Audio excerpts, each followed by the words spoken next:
Raji tuition எடுக்க போகிறாங்க. அதை வந்து கோமதி கிட்ட சொல்கிறாங்க. நான் வந்து டியூஷன் எடுக்கலான்னு இருக்கேன் அத்தை அப்படிங்கிறாங்க. அதனால் என்னடி எடுடி, ஆனால் வந்து மாமா கிட்ட சொல்லிடு அப்படிங்கிறாங்க.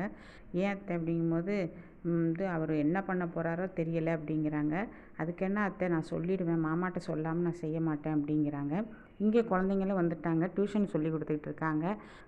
அங்கே வந்து தங்கமயில் வராங்க. தங்கமயில் வந்ததும் ஒரு பையனுக்கு வந்து போயம் புரியலை. அப்போ வந்து தங்கமயில் கிட்ட ராஜி சொல்கிறாங்க, இந்த போயத்தை நீங்கள் சொல்லி கொடுங்க அப்படிங்கிறாங்க. அவங்க படித்தவங்களா அக்கா அப்படின்னு கேட்குறான் அந்த பையன். அப்போ இவங்க என்னை விட நல்லா படித்தவங்க, எம்ஏ லிட்ரேச்சர், அவங்க இங்கிலீஷ் லிட்ரேச்சர் தெரியுமா அவங்களுக்கு அப்படிங்கிறாங்க. அப்படியா அக்கா அப்படிங்கும்போது இங்கே தங்கமயிலுக்கு வந்து வைத்த கலக்குது. என்ன இவ பாட்டுக்கு சொல்லிட்டு போயிட்டா, அது இல்லை ராஜி, அது இல்லை ராஜி, நான் எப்படி சொல்லி கொடுக்குறது, எனக்கு டச்சு விட்டு போயிடுச்சுல அப்படிங்கிறாங்க தங்கமயில். அதுக்கு சொல்கிறாங்க, பரவாயில்லக்கா, நீங்கள் வந்து சொல்லுங்கள், சொல்லி கொடுக்கும்போதே உங்களுக்கு டச்செல்லாம் வந்துடும், படித்ததெல்லாம் ஞாபகம் வந்துடும் வாங்க அப்படிங்கிறாங்க. உடனே வந்து சும்மாச்சுக்கு பொய் சொல்லுது தங்கமயில். எங்கள் அம்மா ஃபோன் பண்ணுறாங்க, இந்த பேசிட்டு வந்துடுறேங்கிறது. ஃபோனே அடிக்கலை, நீங்கள் எப்படி வந்து ஃபோன் வந்துச்சுன்னு சொல்கிறீங்கன்னு ராஜி கேட்குறாங்க. நான் சைலண்டில் போட்டிருக்கிறேன் ஃபோன் அப்படின்னு சொல்லிட்டு உள்ளே ஓடி போய் அவங்க அம்மாவுக்கு அடித்து இந்த செய்தியெல்லாம் சொல்கிறாங்க.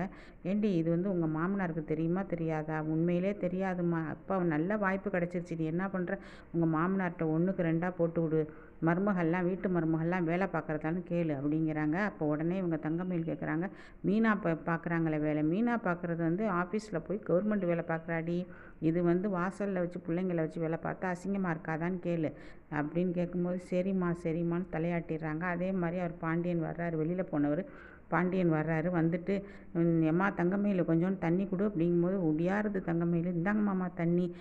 பாண்டியன் என்ன பண்ணுறாரு, தண்ணியை வாங்கி குடிக்கிறாரு. குடிச்சிட்டு பேக்கை வந்து கோமதி கிட்ட கொடுக்க போகிறாரு. வெடுக்குன்னு தங்கமயில் பிடுங்கி, இருக்கட்டும் மாமா, நான் வச்சுக்கிறேன் மாமா. இல்லை, உடனே கோமதிக்கு கோவம் வந்து, என்ன தங்கமயில் செய்கிறத, நீ என்ன பண்ணுற, ஏன் பேக்கை நீ பிடுங்கின, என் புருஷன் கொண்டு வந்த பேக்கை நீ எப்படி பிடுங்கலாம் அப்படிங்க.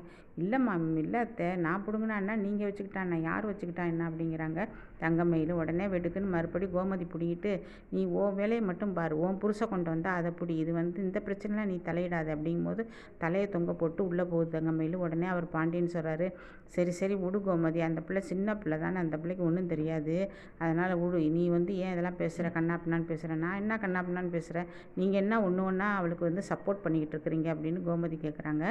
அதுக்கு ஒன்றும் இல்லை, அந்த பொண்ணு சின்ன பொண்ணு தானே, இதெல்லாம் தெரியாதுல்ல, இன்றைக்கி வந்து என்ன வியாபாரம் பண்ணுச்சு தெரியுமா அந்த பொண்ணு, கடையில் வந்து அந்த பொண்ணு வியாபாரம் பண்ணதுனால தான் இன்றைக்கி நல்ல நமக்கு வந்து லாபம் கிடச்சிச்சு, 3 மணி நேரம் மிச்சமாச்சு, நாங்கள் ஒவ்வொருத்தராக வீட்டுக்கு வந்து சாப்பிட்றதுக்கும் அதுக்குமே நேரம் சரியாக இருக்கும் தெரியுமா, நீங்கள்லாம் இது வரைக்கும் யோசிச்சிருக்கிறீங்களா, யாராவது வீட்டுக்கு நாங்கள் கடைக்கு இருந்து சாப்பாடு கொண்டு வரணும்னு யோசனை பண்ணியிருக்கிறீங்களா, உங்களுக்கு அந்த அறிவெல்லாம் இருக்கான்னு கேட்கவும், நீங்கள் என்ன வர தங்கமயிலுக்கே சப்போர்ட் பண்ணிக்கிட்டு இருக்கீங்க, அப்போல்லாம் நாங்கள்லாம் இந்த வீட்டில் இருக்கவா வேணாமா அப்படின்னு கோமதி கோவமாக பேசிடுது. உடனே பாண்டியனுக்கு கோவம் வந்துடுது. என்ன கோமதி பேசுகிற அப்படிங்கிறாரு. அப்புறம் என்னங்க, எப்போ பார்த்தாலும் தங்கமயில் இதே தான் பேசுகிறீங்களே தவிர மற்ற மருமகள்லாம் உங்களுக்கு கண்ணுக்கு தெரியலையா அப்படின்னு கோமதி கேட்குறாங்க.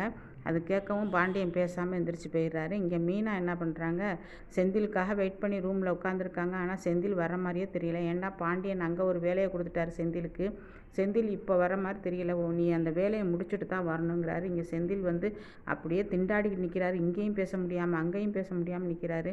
இப்போ வரமாட்டார் அப்படின்னு நினச்சிக்கிட்டு இருக்காங்க இவங்க மீனா. அப்போ மீனா என்ன பண்ணுறாங்க, வெளியிலையாவது வந்து நிற்போம் அப்படின்னு சொல்லிட்டு வெளியில் வந்து பார்க்குறாங்க. அப்போ அந்த கண்ணன் மாதிரி ஒருத்தவன் போகிறான், அதாவது ராஜியை ஏமாத்தின மாதிரியே ஒருத்தன் அங்கே போயிட்டுருக்கான். இதை பார்த்துட்டு இது கண்ணன் மாதிரில இருக்குது, ராஜியோட நகையெல்லாம் எடுத்துகிட்டு ஓடின மாதிரில இருக்குது அப்படின்னு சொல்லிட்டு உடியாந்து வந்து பார்க்குறாங்க. அதுக்குள்ளே அவன் அங்கேருந்து போயிட்டான். அப்பண்டா அவன் இந்த ஏரியாவில் தான் தங்கியிருக்கானா அப்படின்ட்டு மீனா வந்து யோசனை பண்ணிக்கிட்டு அத்தைக்கு ஃபோன் அடித்து கோமதிக்கு ஃபோன் அடித்து இங்கே நடந்த விஷயத்த சொல்கிறாங்க. அப்படியாடி அப்படின்னு கேட்குறாங்க.